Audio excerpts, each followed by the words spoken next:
Hello，嚟到 Part Two 就同大家分享一下點樣去揀唔同嘅冷啦。咁首先呢，我只係學咗3個月嘅啫，所以呢，我亦都唔可以講得上係 expert，亦都冇試過所有市面上嘅冷。我只能夠分享呢，作為新手呢，大家可以點樣去揀冷，同埋有啲咩好介紹啦。咁我第一次買嘅冷呢，其實呢就係失敗嘅，就係呢就上網啦，cheap 大陸網，大家知道講邊個啦，就買咗咁樣嘅冷啦。咁咧其實咧我就完全估唔到佢係咁樣嘅質地。其實佢係 polyester 啦。咁 polyester 其實咧就主要咧係攞嚟整公仔啊等等。咁由於咧佢實在比我想象中咧又太多啦，咁我一開頭織嘅時候咧，實在係睇唔到自己織嗰啲乜嘢，所以我好快就放棄咗佢啦。然後咧我就親自行咗去 Hobbycraft 咧去揀一啲比較粗身少少。咁記住一開頭咧最好就揀一啲比較粗啦，同埋咧係比較顏色上唔係太深嘅冷咧，會容易啲睇到自己織緊啲乜嘢嘅。就譬如我手上面呢一嚿啦，咁咧佢咧就大概係要用5mm hook 到啦，咁新手大概可以由4mm 至5mm 嘅冷同埋 hook 去開始去織啦。咁咧佢織嘅時候咧比較容易啲見到自己織緊啲乜嘢啦，同埋呢個顏色咧，就算你之後想真係用嚟做作品咧，都容易襯到咯。咁呢個咧就係 chunky， 通常咧上面都會有寫 chunky 嗰啲咧，大概都係4.5至5.5mm 左右嘅冷，係好適合你去開始嘅。咁呢個係一個簡介，點樣去即係我第一個冷係點樣去即係買翻嚟㗎啦，同埋我失敗咗啦，然後咧我就親自要去鋪頭去揀咁樣。咁我係強烈建議大家咧去門市咧有機會咧去摸下望下，知道自己中意啲咩質地咩顏色嘅冷啦，然後咧先轉型去上網買嘅。就算你真係去望下都好。咁咧首先咧冷咧係有幾個方面去諗啦。第一咧就係佢係啲咩物料啦，第二就係佢係啲咩 size 啦，第三咧就係佢顏色啦。咁同埋咧係考慮咧長遠咧究竟佢係想有咩功能啊咁樣。咁首先咧就係講佢嘅 size。頭先第一個係咪講 size 啊 ？Anyway， 咁咧首先咧，我哋要望下咧點樣去睇一嚿冷先。呢嚿好靚嘅黃色啦，咁我就上網喺 Woolworths 度買嘅。咁佢有個牌子咧就叫做 Yarn Smith 啦，係非常之抵玩，同埋咧質素都唔錯啦。咁呢個咧就係 Double Knit 就 DK。咁 DK 咧就係佢嘅粗幼度啦，就 Double Knit 啦咁樣。咁亦都即係我所講嘅大細啦。首先我哋望下個 label 啦，咁佢首先會有講係幾重啦，100g啦，有幾長啦 ，total 就290米啦。咁佢係咩物料咧？100% acrylic 啦。咁 acrylic 係膠嚟嘅。咁你可能聽到就話膠咁咪好 cheap 咯咁。但係咧 acrylic 有個好好嘅地方，比起 cotton 係好好多咧，就係佢好有彈性。作為新手咧，你未能夠掌握力度嘅時候咧，佢係幫到好多嘅。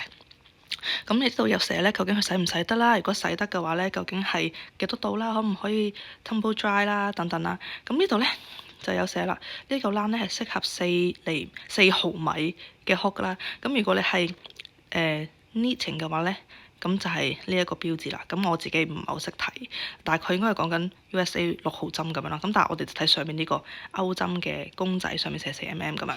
好，咁然後咧。佢哋呢一個廠咧會寫呢個係咩顏色？呢個 bright yellow 啦，同埋咧佢會有一個 shade 同埋帶落。咁其實我都唔係好理嘅，我諗係純粹你想襯翻同一個顏色喺唔同嘅系列入面咧，咁你要 match 翻個顏色，冇搞錯，費事你織出嚟啲顏色個黃色嘅深淺度唔一樣咁樣啦。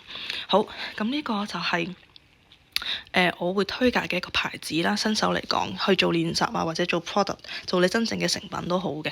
咁呢個就係 DK 啦。咁 chunky 我頭先有講咗啦，係粗少少啦咁樣。咁我揀咗好多唔同嘅顏色啦喺度。呢個咧就真係再粗啲啦。呢個咧大概我可能會攞嚟做一個籃啦，甚至係做地氈啦咁樣。咁你見到咧，佢上面咧都係有寫住 chunky。咁佢呢個 chunky 同我嗰個 chunky 係爭好遠咯喎。好，咁呢個 chunky 咧上面咧係有寫住 total 係300g 啦，180米長啦，同埋係適合8mm 嘅 needle 啦。咁 needle 咧就係應該講緊咧係 knitting 入面嘅 needle，同 crochet 有少少唔同嘅。我自己就係用 crochet 嘅8mm hook 到，其實都差唔多噶啦。咁呢個質地咧又係100% acrylic， 講錯咗 acrylic。OK， 好，咁同埋咧呢個咧我係喺 The Range 啦，即係 Wilko，佢哋同一個公司嚟㗎，咁去買嘅，非常之抵玩啦。因為要一個咁大嚿、咁粗身嘅冷咧，喺 Hobbycraft 大概要10磅，但係咧喺 Wilko 或者係 The Range 咧，大概只需要4至5磅。咁我就買咗好多嚿，希望咧可以織好多唔同嘅冷。OK，然後咧就有呢啲啦。咁呢個咧就係、你望到係毛毛款嘅，佢就係 polyester 啦。然後咧佢就有講話啊，究竟幾多球係用嚟做一個成品啦？咁其實係大概講緊佢 recommend 你嗰個 blanket 究竟需要幾多球啦？你唔使完全跟佢，可能你襯唔同嘅色，你都唔使跟佢。Anyway 呢度咧就寫住 baby yarn lilac 咁樣咯。但係咧baby yarn 咧其實係一個統稱嚟嘅，唔係等於呢個物料。有 cotton 嘅 baby yarn 啦，亦都有acrylic 嘅 baby yarn 啦。咁大家其實就即係純粹佢意思係舒服咯，滑啲咯。咁大家可以睇翻究竟你哋中意咩物料啦。咁呢度亦都係寫佢適合係8mm 嘅 hook 啦。咁其實我係有啲懷疑嘅，因為我自己如果係織呢個粗度，我估可能6，我會試由6開始。有時我都唔係好跟到佢，因為用上手唔係咁舒服，我可能大概係用自己加減1去開始，睇下邊個舒服啲咁樣啦。好，跟住佢寫住係5啦 chunky 啦，咁呢個都係適合初學者去開始。有寫係用30度水，但係咧就唔可以燙啊嗰啲咁樣啦。OK，咁大概就係一個選擇啦。呢啲全部都喺 Aldi 度買啦。咁另外咧又有呢啲唔同嘅樣啦。呢個就係我唔識讀啦。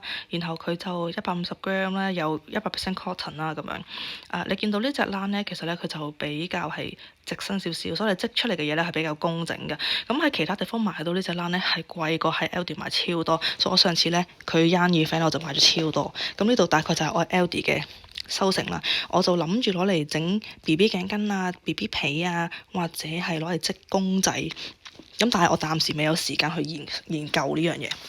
然後咧就到呢一種毛毛冷啦，咁我又喺度 Range 或者係 Wilko 買啦，咁又係平過喺其他地方買超多啦，仲可以上手摸喎。咁我就織咗條係俾一個小妹妹嘅頸巾啦。咁呢啲係好適合攞嚟做被啊、公仔啊咁樣。咁但係由於咧佢比較粗身啦，同呢啲都係一樣啦，所以織起嚟嘅時候咧，當你用個勾去勾佢嘅時候咧，其實咧隻手係會痛嘅。咁我所以攞織呢個嘅時候咧，我係織到隻手痛咗2日嘅，然後我就要停咁樣。咁我本身係織一條被，然後咧發覺呢條被咁樣好 Q 重喎，然後咧我就後尾咧拆咗，然後咧就重新整過係頸巾，就比較容易啲 carry 咁樣咯。好啦，然後咧呢個咧就係想示範俾大家睇咧係顏色，咁呢啲係正色啦，咁呢啲係個冷本身襯好嘅顏色啦。然後呢個咧亦都係另一種個冷本身襯好俾你嘅顏色咧，就比較適合咧去做一啲漸變色嘅頸巾啊、冷衫啊咁樣嘅。咁呢個咧望落去咧都好靚㗎。咁大概應該我冇印象記錯咧就係 acrylic 嘅。然後呢啲咧就係 cotton 比較幼身少少啦，就係喺 Hobby 度買㗎啦。好啦，大家見到啦，係好靚嘅、好 colourful 嘅顏色啦。呢個就粗身少少啦。我自己咧買嚟咧就諗住做好多唔同嘅杯墊，希望做個彩虹系列嘅杯墊咁樣啦。咁呢個咧就係另一個系列係 Rainbow 系列咧，但係咧佢就係幼身好多嘅。咁咧 Hobby 呢個牌子咧，佢有個特別之處咧，就係咧其實 overall 咧歐美牌子咧啲冷咧都係會用 DK 啊、chunky 啊咁樣嘅字眼去形容佢嘅粗幼啦，或者佢有自己嘅 label，即係1至8啊咁樣，我都唔記得咗係咪8啦。總之有 label 啦。咁但係咧佢咧Hobby 呢個牌子咧，佢除咗用數字 label 咧，佢其實唔係用嗰啲字，佢用自己嘅字眼，例如 super fine、fine、light 咁樣啦。咁我一開頭咧就買咗 super light，即係super fine 1號啦，跟住我係極後悔，因為咧幼到咧係懷疑人生啦、手殘啦、眼殘啦、織唔到啦，然後放棄啦，然後好灰啦咁樣。咁我係呢個係我而家有信心重新駕馭呢一個 size，我先重新買。好啦，好似講咗好多唔知幫唔幫到大家嘅嘢，但係咧總之咧就係如果係新手啦，我係會建議你咧，第一咧就係買啲粗身啲嘅，第二咧就係買啲唔好太深近黑色嗰啲，因為好難睇個 stitch 啦，亦都唔好太淺色，去白色呢啲都好似殘眼嘅。然後咧就係揀有彈性嘅 acrylic 咧去試去練習，因為咧 cotton 咧係有時真係唔識用力係會手痛，因為 cotton 係冇彈性嘅咯。咁我咧自己學咗3個月啦，織到嘅嘢咧大概就係、譬如係咁樣啦，小熊維尼嘅頸巾同埋帽啦。咁呢度咧就係有我織嘅一條 BB 被啦，係諗住送俾親戚噶啦。咁咧有一條披肩啦，咁佢本身咧亦都係一個漸變色嘅冷啦，咁我就織出嚟啦咁樣。咁呢個又係本身係一個漸變色嘅冷啦。然後我織俾我媽啦咁樣，咁其實個 pattern 咧係比大家想象中簡單。頸巾俾我細佬嘅咁樣，咁大概就係咁樣啦。同埋我織咗啲頸巾俾我個女啦，咁但係我收埋咗，費事攞出嚟啦。然後咧仲有啲小作品啦，譬如喺度練一啲 pattern。咁呢啲其實用 cotton 咧係可以索水，咁可以係做 tablecloth 啦咁樣。咁呢度仲有啲咩咧？係我練習嘅作品嚟㗎呢對，咁仲有啲星星啦，呢個就係用 chunky 做出嚟嘅星星咧，就睇得好清楚究竟每個 stitch 係咩樣啦。但係咧呢個咧係 DK 嘅，DK 就要放到再埋啲先會見到咯。大概就係咁啦，唔知有冇講漏嘢？咁咧，至於顏色嗰方面點樣揀咧？我當時咧我都好疑惑嘅，因為咧我覺得咧顏色最煩嘅一樣嘢就係咧，你就算織得幾靚咧，顏色襯得唔靚咧，嗰個 product 咧都可以好影響觀感。但係咧，如果你嗰件嘢咧係織得好簡單，但係你顏色襯得靚咧，就會覺得非常之靚。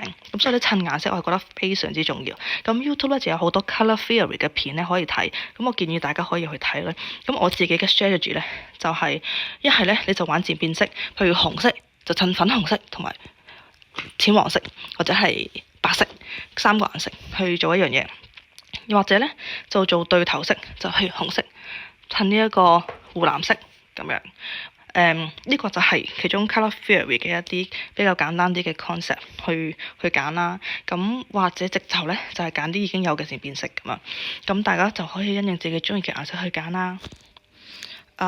大概就係咁啦，我唔知我係咪太長氣，but anyway，希望大家可以嘗試開始買到自己想要嘅冷啦、工具啦，然後就開始跟嗰14日嘅片跟 Sagoni 去學點樣去鈎針啦。